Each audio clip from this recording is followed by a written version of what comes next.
In the pre-dawn gray of March 2nd, 1943, Captain Yaroshi Tanaka grips the bridge rail of his destroyer, the Hayate, as a lookout's cry pierces the humid air. Aircraft bearing southwest. Through his binoculars, Tanaka sees them. Not the expected high-altitude bombers, but something terrifying. B-25 Mitchells skimming the wavetops at impossible speed, their noses bristling with guns. Behind him, 8 transport ships carry 7,200 men who will never see New Guinea. Tanaka has exactly 30 seconds before the first skip bomb hits the water. 30 seconds to understand what he's facing.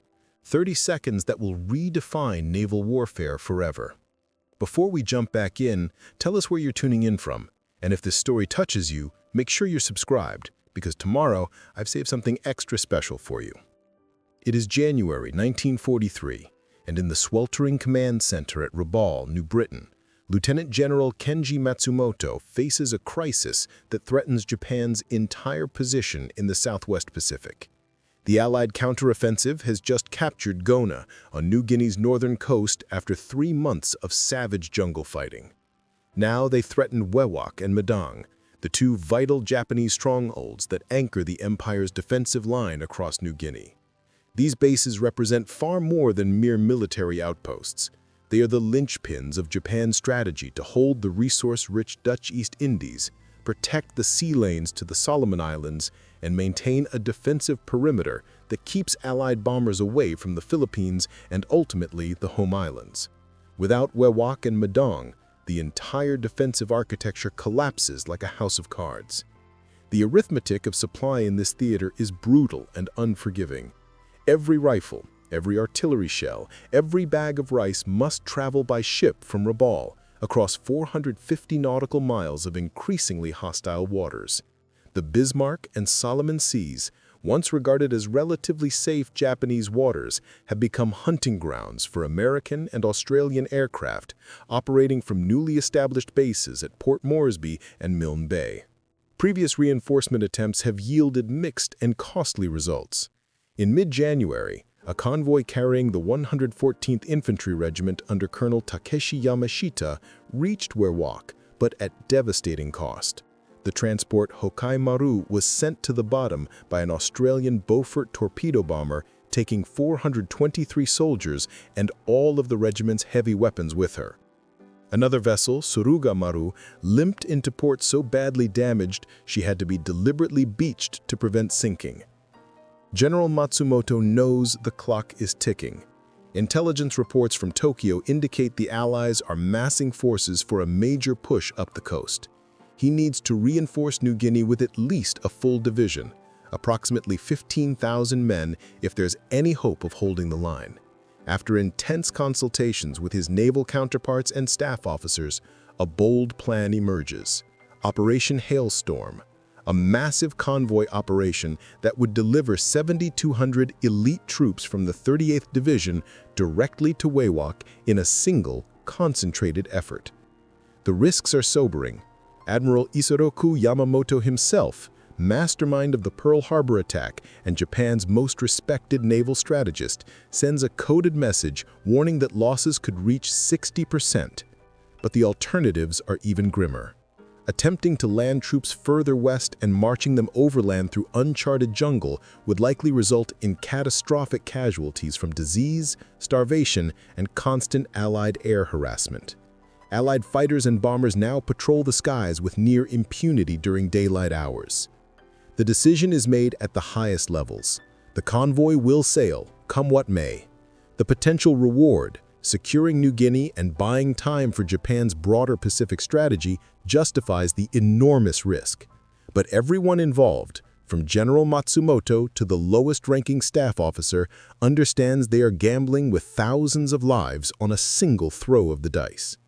The man selected to command this crucial operation is Rear Admiral Kaito Nakamura, a 52-year-old destroyer commander with a reputation for aggressive tactics and iron nerves. Nakamura has survived 2 years of brutal night battles in the Solomons, where his destroyer squadron earned grudging respect even from American opponents who dubbed them Tokyo Midnight Runners. But this mission will be unlike anything he has faced before. Shepherding slow Rear Admiral Kaito Nakamura stands in the operations room at Rabaul, studying the large-scale chart of the Bismarck Sea with the intensity of a chess master analyzing a critical endgame. At 52, Nakamura's face bears the weathered lines of a man who has spent 3 decades at sea, but his eyes remain sharp and calculating. His reputation as a destroyer commander is legendary. During the Guadalcanal campaign, his squadron sank 2 American destroyers in a night engagement without losing a single ship. But Operation Hailstorm presents challenges unlike anything in Nakamura's experience. His force consists of 8 destroyers: the Hayate, wearing his flag, Akebono, Inazuma, Hibiki, Suzukaze, Tanikaze, Urakaze, and Hamakaze. These are among the Imperial Navy's finest warships, each commanded by a hand-picked officer with proven combat experience. Their crews have trained together for months, developing the split-second coordination that makes Japanese destroyer operations so deadly in night combat. However, this time his sleek, powerful destroyers must protect 8 lumbering transport ships loaded to capacity with soldiers and supplies. The convoy's maximum speed is an agonizing 6.5 knots, slower than a recreational jogger. For Nakamura, accustomed to slashing through enemy waters at 35 knots, this crawling pace feels like trying to fight with one arm tied behind his back. Every minute at this speed is an invitation for Allied aircraft to find them, track them, and destroy them. The transports themselves represent a cross-section of Japan's merchant marine pressed into military service. Ryusei Maru, Konan Maru, Nagata Maru, Kembu Maru, Aiyo Maru, Sankei Maru, Taimei Maru, and Shinryu Maru. Their captains are experienced civilian mariners who understand cargo handling and navigation, but most have never faced sustained air attack. Nakamura knows their crews will be terrified when the bombing starts, and terrified men make mistakes. The 7,200 soldiers of the 38th Division's 229th Regiment boarding these transports represent some of Japan's best-trained infantry. Their commander, Major General Yoshio Minami, is a 48-year-old professional soldier who earned distinction in the China campaigns. Minami's men are combat veterans, hardened by 2 years of fighting, but most have never experienced naval combat or air attack at sea. They will be helpless passengers, their fate entirely in the hands of the ship's crews and destroyer escorts. Nakamura's operational plan reflects painful lessons learned from previous convoy disasters. Rather than taking the direct route across open water, where they would be exposed to air attack for maximum duration, the convoy will hug the northern coast of New Britain. The island's mountain ranges will provide some radar shadow and force attacking aircraft to approach from limited directions. The final approach to Wewak will be the most perilous, a 100-mile dash across open water where they will be completely vulnerable. To provide air cover, the Japanese Army and Navy Air Forces at Rabaul have promised continuous fighter patrols totaling 80 aircraft. But Nakamura knows this promise is largely hollow. The distance from Rabaul to the convoy's route pushes the Zero fighters to their maximum range. They can remain on station for perhaps 40 minutes before having to return for fuel. And the quality of Japanese pilots has declined sharply. Experienced veterans are increasingly replaced by hastily trained replacements who lack the skills to protect a convoy effectively.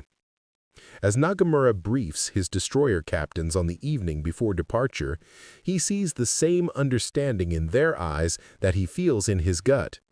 They are being asked to accomplish a nearly impossible mission. But orders are orders, and Japanese naval officers do not question the decisions of their superiors. The convoy will sail at midnight. 500 nautical miles southeast at Port Moresby, Lieutenant General Robert Bull Harrison, commander of the Allied 5th Air Force, paces his operations tent like a caged predator. At 53, Harrison is a maverick who has spent his entire career challenging conventional military thinking. Before the war, his theories about low-altitude bombing against naval targets earned him reprimands from superiors who considered such tactics suicidal. Now, with American and Australian forces desperately needing to cut Japanese supply lines, Harrison's radical ideas are about to receive their ultimate test. The problem Harrison faces is both simple and maddeningly complex: how to sink ships from the air with acceptable accuracy. Traditional high-altitude bombing has proven almost worthless against moving vessels.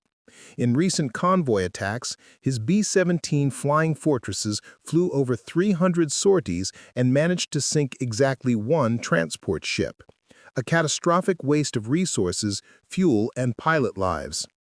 The Japanese convoys continued to deliver troops and supplies to New Guinea, and MacArthur's planned offensive will stall unless Harrison can find a way to interdict them effectively. Harrison's solution, developed over months of secret testing, is a technique he calls mast-height bombing, approaching targets at wave-top level and releasing bombs that skip across the water like flat stones before slamming into a ship's hull. The concept isn't entirely new. Theoretical papers discussed it in the 1930s. But Harrison and his team have refined it into a practical, devastating tactic. Through exhaustive testing against the wreck of SS Moresby Queen, a merchant ship grounded off the coast, they've perfected the approach parameters: 180 to 220 feet altitude, 240 miles per hour airspeed, release point 400 yards from target, with 4-second delay fuses. But skip bombing alone won't guarantee success. The B-25 Mitchell bombers executing these attacks will be flying straight into point-blank range of Japanese anti-aircraft guns. They need to suppress those defenses, and that's where Major James Hammer Fitzpatrick enters the picture. Fitzpatrick, a 41-year-old former barnstormer and test pilot, has become Harrison's chief weapons innovator. When standard B-25s proved too vulnerable during low-level approaches, Fitzpatrick proposed a radical modification. Strip out the bombardier's glass nose and replace it with 8 forward-firing .50 caliber machine guns. The modified B-25s, which crews nicknamed gunships or commerce destroyers, can deliver devastating suppressive fire while approaching their targets. Fitzpatrick didn't stop there. He added 4 more guns along the fuselage sides and mounted twin guns in a ventral position. The result is a flying weapons platform that can put out 6,000 rounds per minute of concentrated fire, shredding anti-aircraft positions before the Japanese gunners can effectively respond. The Australian contribution proves equally crucial. Wing Commander Patrick O'Sullivan of the Royal Australian Air Force's No. 22 Squadron, flying Bristol Beaufighters, has developed complementary low-level attack tactics. The Beaufighter, armed with 4 20mm cannons and 6 machine guns, excels at suppressing ship defenses. O'Sullivan's tactical innovation is timing. His Beaufighters will sweep in first, engaging anti-aircraft positions and creating chaos, followed immediately by the American skip-bombing B-25s, before the Japanese can recover. On February 18th, reconnaissance photos from Rabaul Harbor arrive at Harrison's headquarters. Photo interpreters count 63 vessels in port, including 8 large transports being loaded with troops and supplies. Ultra-intelligence, the Allies' closely guarded ability to decrypt Japanese naval codes, provides even more valuable information. A major convoy, designated Operation Hailstorm, will depart February 27th, destination Wewak, carrying reinforcements from the 38th Division. Harrison immediately recognizes this as the opportunity he's been waiting for. He summons his senior commanders to Port Moresby for final planning. The attack will involve every available aircraft: 72 heavy bombers, 36 modified B-25 gunships, 28 light bombers, and 48 fighters. Nearly 200 aircraft will strike the convoy in coordinated waves. The largest air-sea battle yet attempted in the Pacific theater. Harrison's crews are nervous but confident. They've trained relentlessly for this moment, and they trust their innovative tactics will prove decisive. The development of mast-height bombing begins not in a laboratory or design office, but on a sun-scorched practice range 15 miles outside Port Moresby. Major William "Doc" Brennan, commanding the 38th Bombardment Squadron, becomes Harrison's chief test pilot for the revolutionary technique. A former crop duster from Oklahoma, Brennan possesses the stick and rudder skills necessary to fly a twin-engine bomber at altitudes where a single mistake means instant death. The early attempts are hair-raising failures. On the first test run against the Moresby Queen wreck, Brennan releases his practice bomb from 300 feet, too high. The bomb skips once, twice, then plunges underwater, detonating harmlessly 50 yards beyond the target. The second attempt, at 150 feet, nearly kills him.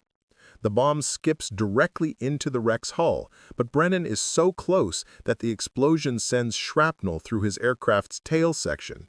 He limps back to base with hydraulic fluid streaming from severed lines. Through weeks of dangerous trial and error, Brennan and his team discover the precise parameters. The bomber must approach at exactly 200 feet, low enough for the bomb to skip effectively, high enough to avoid the explosion and debris. Speed is critical. Too slow, and the bomb drops vertically. Too fast, and it skips over the target. The sweet spot is 240 miles per hour, requiring careful throttle management during the approach. Release distance matters enormously. 400 yards gives the bomb time for 2 or 3 skips before impact and provides the aircraft precious seconds to bank away before the explosion. But the most critical innovation involves the fuses. Standard impact fuses detonate on first contact with water, wasting the bomb's energy in a harmless plume of spray. Brennan's ordnance officer, Captain Lawrence Chen, modifies the fuses with 4-second delays. The bomb skips across the water's surface, slams into the ship's hull below the waterline, then penetrates several feet into the vessel before detonating. The result is catastrophic damage to a ship's most vulnerable area, hull breaches that flood engine rooms and magazines, ensuring rapid sinking. Meanwhile, Major Fitzpatrick's gunship modifications transform B-25 bombers from vulnerable targets into flying gun platforms. The work is painstaking and dangerous. Aircraft mechanics strip out the bombardier's glass nose section, replacing it with welded steel plate housing 8.50 caliber Browning machine guns. The guns are synchronized to converge at 300 yards, exactly where the aircraft will be when engaging ship defenses. Additional weapons are mounted along the fuselage in hand-fabricated aluminum fairings, each requiring custom engineering to handle recoil forces that the aircraft was never designed to absorb. The ammunition feed systems prove particularly challenging. Each gun requires a continuous belt of ammunition, but there's limited space in the modified nose section. Chen's team develops a revolutionary dual-feed system using flexible chutes that can supply 500 rounds per gun without jamming. They also experiment with ammunition loads, standard ball rounds mixed with armor-piercing incendiaries and tracers in a 5-to-1 ratio that maximizes both destructive effect and visible accuracy for the pilots. Testing the gunships revealed unexpected challenges. The first time a pilot fires all guns simultaneously, the recoil nearly stalls the aircraft. They learn to fire in bursts, 6 guns at a time, creating a rolling thunder of fire that maintains aircraft stability while delivering devastating firepower. The noise inside the cockpit becomes so intense that pilots begin suffering temporary hearing loss. Flight surgeons issue custom earplugs and recommend firing sequences that minimize sustained noise exposure. The Australian Beaufighter crews developed their own innovations under Wing Commander O'Sullivan's leadership. they discover that attacking in pairs with one aircraft slightly ahead and offset creates overlapping fields of fire that no anti-aircraft position can survive. They also perfect the art of the dead stick approach, throttling back engines while approaching from the target's blind spot, then firewall throttles at the last second for maximum surprise. By late February, Harrison's revolutionary tactics are refined and ready. His crews have practiced until the procedures become instinctive. Now they need only one thing, a target worthy of their new capabilities. On the night of February 27, 1943, as tropical darkness settles over Simpson Harbor at Rabaul, the convoy begins its ponderous departure. One by one, the 8 transports ease away from the docks, their decks packed with soldiers who watch the lights of Rabaul fade into the distance. Many of these men sense, with the dark intuition common to combat veterans, that they are looking at civilization for the last time. The destroyers circle the formation like protective wolves, their battle stations manned despite being in supposedly friendly waters. At precisely 2300 hours, Rear Admiral Nakamura signals from the bridge of Hayate. All ships proceed, course 320 degrees, speed 6 knots.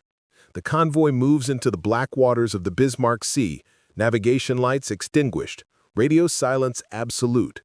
Only the phosphorescent glow of wake turbulence marks their passage through the darkness. The first 18 hours pass without incident, blessed with weather that becomes their temporary ally. A tropical depression sweeps through the region, bringing low clouds, rain squalls, and visibility measured in hundreds of yards rather than miles. The soldiers, many violently seasick in the wallowing transports, nonetheless feel relief with each passing hour. Japanese meteorologists at Rabaul predict the weather will hold for another day, perhaps long enough to reach Wewak's protective shore batteries.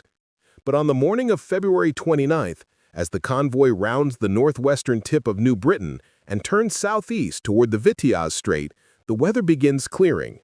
Nakamura, standing on Hayate's bridge studying the breaking clouds with growing unease, knows their luck is running out.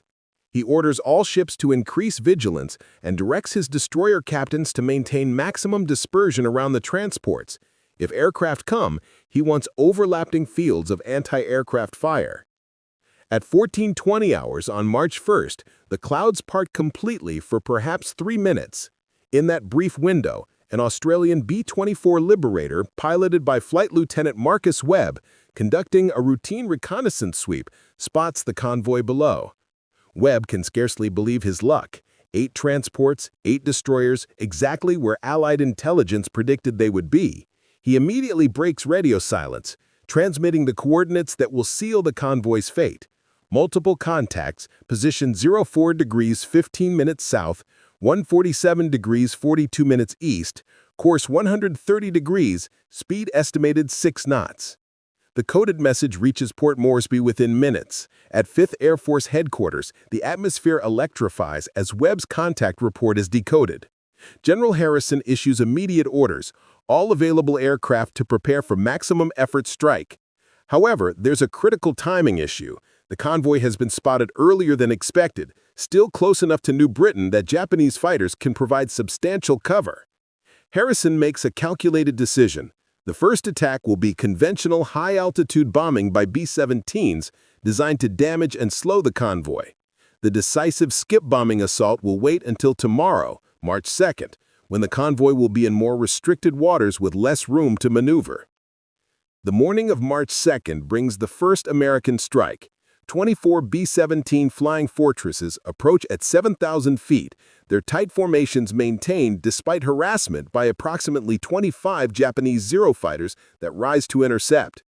Captain Hiroshi Tanaka, commanding the destroyer Fayate and serving as Destroyer Division 4 commander, watches from his bridge as the giant 4-engine bombers release their deadly cargo. Waterspouts erupt around the convoy as bombs fall. Most miss, but the transport Tame Maru takes a direct hit amidships, breaks apart with sickening speed, and sinks within 8 minutes. Another transport, Konan Maru, suffers damage to her engine room and begins falling behind the formation, trailing black smoke. Tanaka immediately orders Hayate to drop back and rescue survivors from Tame Maru.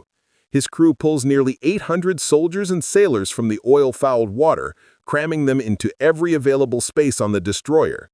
This humanitarian decision, while honorable, has severe tactical consequences. Hayate is now dangerously overloaded, her maneuverability compromised, her fighting efficiency reduced by the massive survivors crowding her decks and blocking gun positions.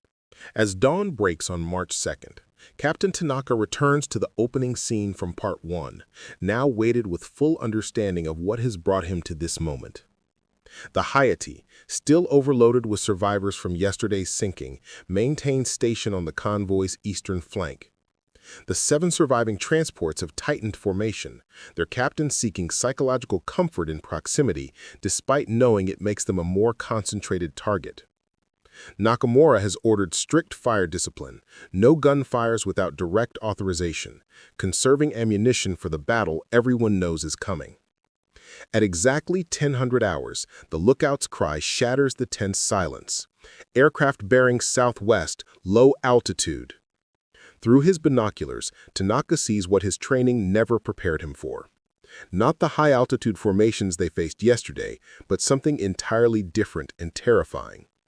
12 Bristol Beaufighters are coming in at wave-top height. So low their propeller wash creates visible disturbances on the calm sea. Behind them, barely visible through the morning haze, are the dark shapes of B-25 Mitchell bombers. Tanaka's mind races through calculations in the precious seconds available. The Beaufighters are approaching at perhaps 280 miles per hour, distance maybe 6 miles, altitude no more than 50 feet. His anti-aircraft guns cannot depress low enough to engage targets at sea level. They were designed for high-altitude bomber formations. He orders emergency evasive maneuvers, hard to starboard, attempting to present a smaller profile and create more distance from the vulnerable transports behind him. But 30 seconds is not enough time. The Beaufighters are already upon them, Wing Commander O'Sullivan's lead aircraft opening fire at 800 yards. 4 20mm cannons and 6 machine guns unleash a storm of steel that sweeps Hayate's decks like a scythe through wheat. The forward anti-aircraft mount explodes in a fountain of sparks and flame, killing the gun crew instantly. Cannon shells pierce the bridge windows, and Tanaka feels shrapnel tear into his left shoulder even as he shouts orders to his helmsman.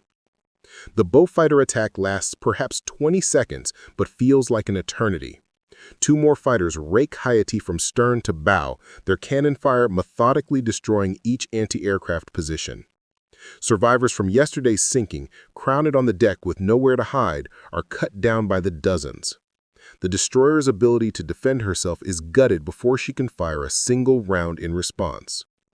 Then come the B-25s, and Tanaka understands in that instant that he is witnessing the future of naval warfare, a future where his ship has no place.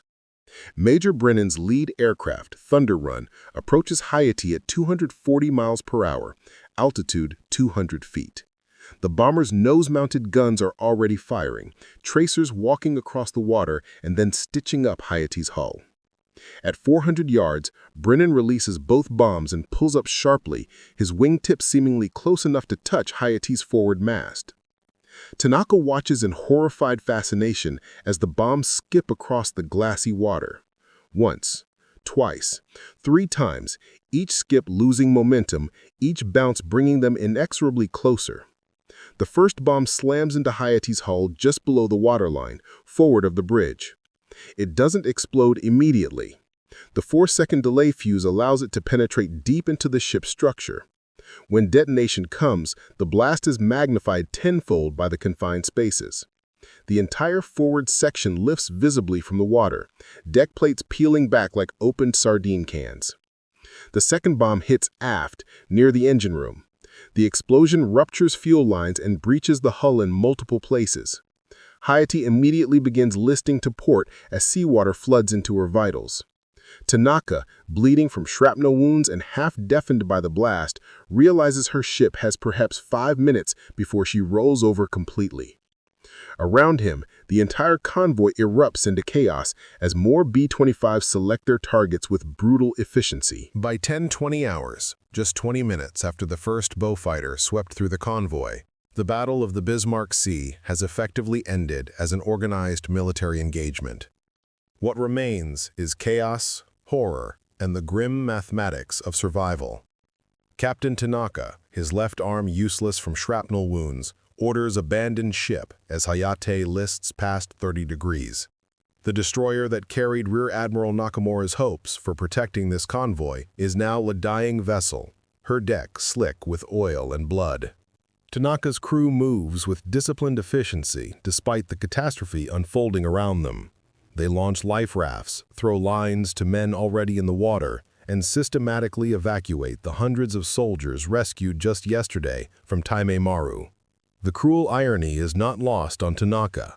He pulled these men from the sea only to watch them enter it again, this time with even less hope of rescue.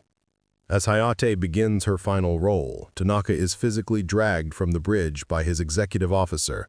He watches from a life raft as his command slips beneath the surface, her propellers still turning uselessly as she disappears into the deep blue waters of the Bismarck Sea. The transport Ryusei Maru, loaded with 1,100 soldiers of the 229th Regiment, burns from stem to stern. Her captain, a 62-year-old merchant marine veteran named Suzuki Katsuro, managed to beach her on a nearby reef in a desperate final act, but the fires consuming her below decks make survival impossible. Soldiers leap from her burning hull into shark-infested waters, many without life preservers, their equipment and weapons dragging them down.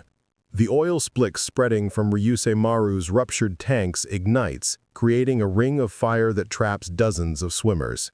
Their screams carry across the water to other survivors, a sound that will haunt rescue crews for the rest of their lives. The destroyer Suzukaze, commanded by Captain Minoru Saito, circles desperately through the debris field, her crew pulling survivors from the water with boat hooks and lines. But there are simply too many men and too few ships. Saito faces impossible choices: rescue soldiers first or prioritize experienced sailors, save the wounded or focus on those with better chances of survival. He chooses to save as many as possible without discrimination, but his ship can only hold so many. By 10:45 hours, Suzukaze has over 900 men aboard, triple her normal complement, and still there are thousands more in the water.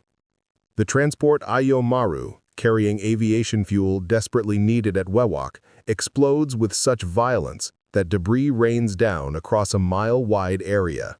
The fireball is visible from Port Moresby, 70 miles away. There are no survivors from her crew or the 340 soldiers she carried. The explosion is so massive it creates a small tsunami that swamps nearby life rafts, drowning men who had survived the initial attack. Major General Yoshio Minami, commander of the 229th Regiment, finds himself clinging to a piece of deck planking alongside a teenage private who cannot stop vomiting seawater. Minami, who has commanded thousands of men through campaigns in China and the Philippines, is now reduced to the same desperate struggle for survival as the lowest-ranking soldier. His elaborate operational plans for reinforcing Wewak, carefully developed over months, are scattered across the ocean floor with his drowned staff officers. The division he was supposed to lead no longer exists as a fighting force. Rear Admiral Nakamura, rescued by the destroyer Urakaze, stands on her bridge surveying the devastation with the blank expression of a man in shock. Of his 8 transports, 6 are sinking or already sunk. Of his 8 destroyers, 3 are gone and 2 others are critically damaged. He has lost operational control of the battle, if it can be called a battle rather than a massacre, within the first 15 minutes. The strategic implications of the Bismarck Sea disaster ripple outward from the moment the last transport slips beneath the waves. In Tokyo, Imperial General Headquarters receives Rear Admiral Nakamura's terse after-action report on March 4th with stunned disbelief. Of 7,200 troops embarked at Rabaul, fewer than 1,400 reach Wewak. The destroyers that survived spend the next 36 hours frantically searching for survivors, rescuing approximately 2,400 men who will be returned to Rabaul. But nearly 3,400 Japanese soldiers and sailors are dead, killed in action, drowned, or taken by sharks in the oil-slicked waters. Admiral Isoroku Yamamoto, architect of Pearl Harbor and Combined Fleet Commander, writes in his private diary, "We have lost the fundamental ability to conduct daylight convoy operations within range of enemy land-based aircraft. The skip bombing technique demonstrates that surface vessels are no longer viable for troop transport in contested waters. Our logistics strategy for the entire Southwest Pacific Theater must be rebuilt from the ground up." The immediate tactical impact is devastating. Lieutenant General Matsumoto at Rabaul must now inform Tokyo that reinforcing New Guinea by conventional convoy is impossible. The 38th Division, split between Rabaul and a handful of survivors who reached Wewak, can no longer function as a cohesive fighting force. Within weeks, Imperial Headquarters issues new directives. From now on, only submarines and fast destroyer runs under cover of darkness, what American forces derisively call rat runs, will be used to supply isolated garrisons. The amounts of men and material that can be moved by these methods is a fraction of what convoy operations could deliver. For the Japanese positions at Wewak and Madong, the battle represents a death sentence delivered in slow motion. Without reinforcement and adequate supplies, these garrisons are now effectively isolated fortresses, condemned to fight and die where they stand. Lieutenant General Matsumoto, in his final report, before being recalled to Tokyo in disgrace, writes bluntly, "New Guinea is lost. The question is no longer whether we can hold, but how long we can delay the inevitable Allied advance." The Allied command structure responds to the victory with barely contained euphoria. General Harrison is promoted to lieutenant general and awarded the Distinguished Service Cross. His innovative skip bombing tactics are immediately classified as top secret and distributed to other Air Force commands throughout the Pacific. Within 3 months, modified B-25 gunships are operating from bases in the Solomon Islands, the Philippines, and even China, making Japanese shipping movements hazardous across the entire theater. The technological revolution continues to accelerate. North American Aviation, manufacturer of the B-25, begins incorporating gunship modifications directly into production aircraft, creating purpose-built anti-shipping variants designated B-25G and later B-25H. These aircraft feature a 75mm cannon in the nose in addition to the machine guns, essentially a flying tank destroyer capable of penetrating even heavy cruiser armor. The age of the gunship has arrived, born from the desperate innovation of the Bismarck Sea battle. The intelligence implications prove equally significant. The fact that Allied forces knew exactly where the convoy would be, when it would arrive, and what route it would take confirms to codebreakers that their penetration of Japanese naval codes remains undetected. This intelligence advantage, the ability to read enemy plans before they execute them, becomes arguably more valuable than any physical weapon system. The Japanese, attributing the convoy's detection to lucky reconnaissance rather than code-breaking, continue using compromised cipher systems for another 18 months, providing the Allies with an insurmountable strategic advantage. The psychological impact on Japanese naval forces cannot be overstated. Destroyer captains who once eagerly sought combat missions now regard convoy escort duty as a death sentence. Morale plummets among transport ship crews, many of whom are civilian mariners pressed into military service. Desertions increase. Several transport captains fake mechanical problems to avoid sailing into the convoy killing zone between Rabaul and New Guinea. Today, more than 80 years after that clear morning of March 2, 1943, the waters of the Bismarck Sea flow calm and undisturbed above the wrecks that lie scattered across the seabed. Sport divers occasionally explore these underwater tombs, finding ships sitting upright in the deep, their holds still containing trucks, ammunition crates, and the skeletal remains of those who went down with them. The coral has reclaimed these vessels, transforming instruments of war into artificial reefs teeming with life. A strange and beautiful redemption. But for those who understand the history, these waters tell a darker story. They speak of 30 seconds, the brief window Captain Tanaka had to comprehend what he was facing before the first skip bomb struck Hayate. 30 seconds that proved insufficient to save his ship, his crew, or the mission he had sworn to complete. 30 seconds that represented not just the end of a battle, but the end of an era in naval warfare. The Battle of the Bismarck Sea fundamentally redefined maritime combat. It demonstrated with brutal clarity that surface vessels could no longer operate safely within range of land-based aircraft without controlling the airspace above them. This lesson, written in the blood of 3,400 Japanese servicemen and etched into the hulls of 8 sunken transports, reshaped naval doctrine for every nation. The age of the battleship, already declining after Pearl Harbor and Midway, accelerated toward its conclusion.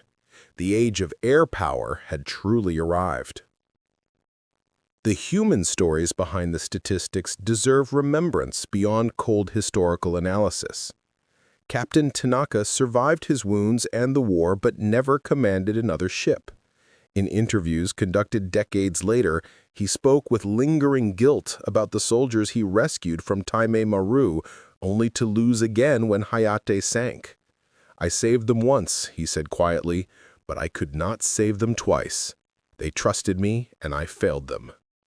This survivor's burden, the weight of decisions made in impossible circumstances, haunted many who lived through the battle. Major Brennan, who led the skip bombing attack, received the Distinguished Flying Cross but found the victory hollow. In letters to his wife, he described watching men die in burning oil slicks. "We did what we had to do. The mission was necessary, strategically sound, brilliantly executed. But necessity doesn't erase the memory of those faces in the water." Years after the war, Brennan became an advocate for international humanitarian law, arguing that the conduct of warfare must maintain limits even in pursuit of legitimate military objectives. The ethical complexities raised by the battle remain unresolved. The attack on the convoy was militarily justified. These were combatants being transported to reinforce enemy positions. Yet the wholesale destruction, the killing of survivors in the water over subsequent days by patrolling aircraft and PT boats, tests our understanding of honorable warfare. Can an action be both tactically correct and morally troubling? The Battle of the Bismarck Sea forces us to confront these uncomfortable questions. For military historians and strategists, the battle endures as a perfect case study in innovation, intelligence integration, and joint operations. The combination of code-breaking, reconnaissance, innovative tactics, and coordinated execution between American and Australian forces represents warfare at its most efficient and most devastating. Modern precision-guided munitions and anti-ship missiles follow the same principles established by those modified B-25s, high-speed, low-altitude approaches designed to overwhelm defenses before they can respond effectively. The families of those who died, Japanese and Allied, carry forward memories that statistics cannot capture. Mrs. Tanaka Yuki, whose husband perished aboard Ryusei Maru, received only a brief official notice, died gloriously for the Emperor in the South Seas. She never learned the details of his final moments, perhaps a mercy. In Rabal's military cemetery, a memorial stone lists 847 names of those lost in Operation Hailstorm, less than 1/4 of the actual dead, most of whom have no grave but the sea itself.